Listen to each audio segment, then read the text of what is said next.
I rise to speak, and I want to pay tribute to the noble Lord Shinquin, for bringing the bill before your Lordship's House. And I think it's very important that we bring the bill back to what the bill actually deals with, and possibly leave behind some of the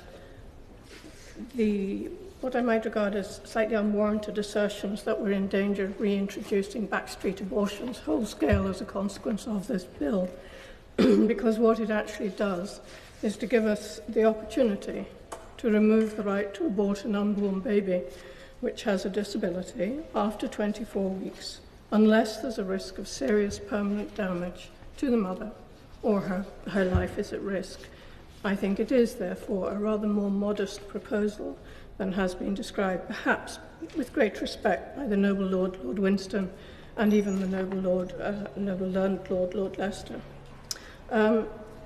I would say that Amendment 1 deals with the situation in which the fetus will die at or shortly after delivery due to serious fetal abnormality. And I absolutely oppose this amendment.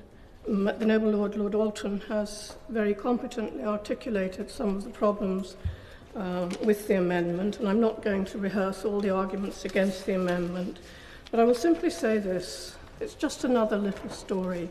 But I have a friend, her name is Tracy Harkin, and Tom and Tracy have a baby daughter. Well, she's not a baby anymore, a little daughter. And when Kathleen Rose was born in November 2006, she had trisomy 13. And trisomy 13 is one of those conditions which is generally regarded as what is loosely described as a fatal fetal abnormality, or an abnormality, etc. Now, Kathleen Rose is now 10 years old.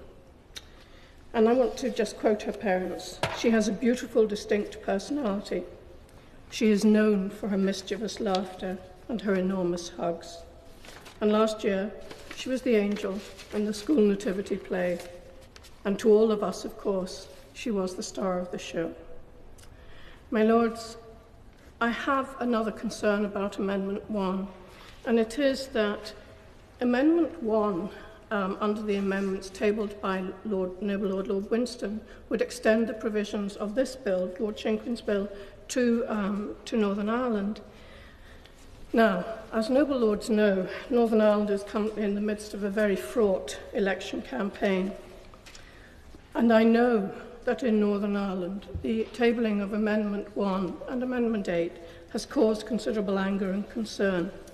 My lords, both justice and health are devolved to Northern Ireland, and therefore the law on abortion in Northern Ireland, which is undoubtedly a sensitive and very controversial topic, should be dealt with only by the people of Northern Ireland through their constitutional processes. And my lord, the right to do business in Northern Ireland through constitutional process has been very hard won. My lords, the Abortion Act does not extend to Northern Ireland. That is a position which, despite consideration, has not changed since 1967. And it is therefore entirely inappropriate for this House to be considering introducing a change to an act which does not apply in Northern Ireland and making that change apply in Northern Ireland. As noble lords may be aware, only last February, the Northern Ireland Assembly considered the question of whether abortion should be legal in Northern Ireland on the grounds of what is described again as fatal fetal abnormality, a term which, as even the noble Lord Winston, I think, was explaining to us, lacks clarity. For a disability to be fatal, my lords, when does it have to be fatal? Within hours, within days, within weeks, within months, within years? What of Kathleen Rose, heading for her 11th birthday?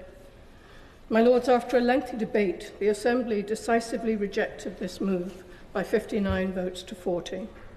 And following last May's election, an MLA brought forward a private member's bill to allow for abortion on these grounds.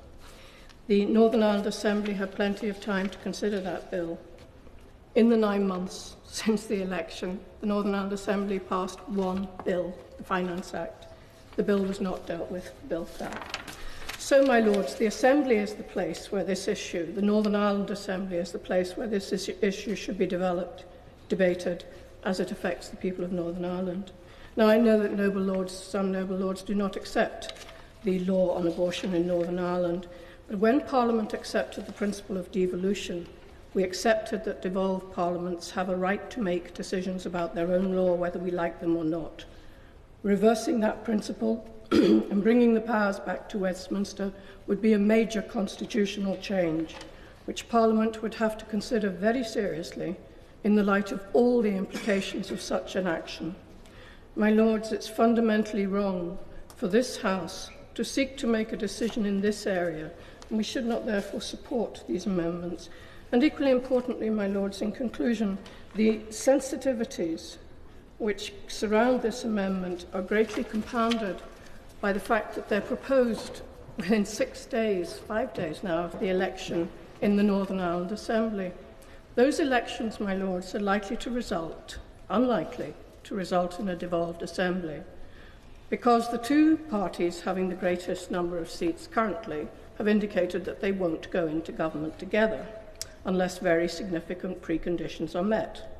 My Lords, in those circumstances, we are moving rapidly towards direct rule, with all the political sensitivities attaching thereto, including the threat to our fragile peace process. My Lords, just yesterday, there was an attempt to murder a police officer. A bomb was placed under his car. That bomb exploded. In all probability, it would have killed him. My Lords, these are very fragile days in Northern Ireland, and noble colleagues who are supportive of this bill are understandably in Northern Ireland today and unable to address your Lordship's House. My Lords, whatever happens, there will eventually be a devolved assembly which does have a mandate to uphold or change Northern Ireland abortion law, and that is where this debate should take place. I hope, therefore, my Lords, that other Lords will join me in rejecting Amendment 1 because of the effect of it on Lord Shinken's bill, and also in rejecting Amendment 8 because it is repugnant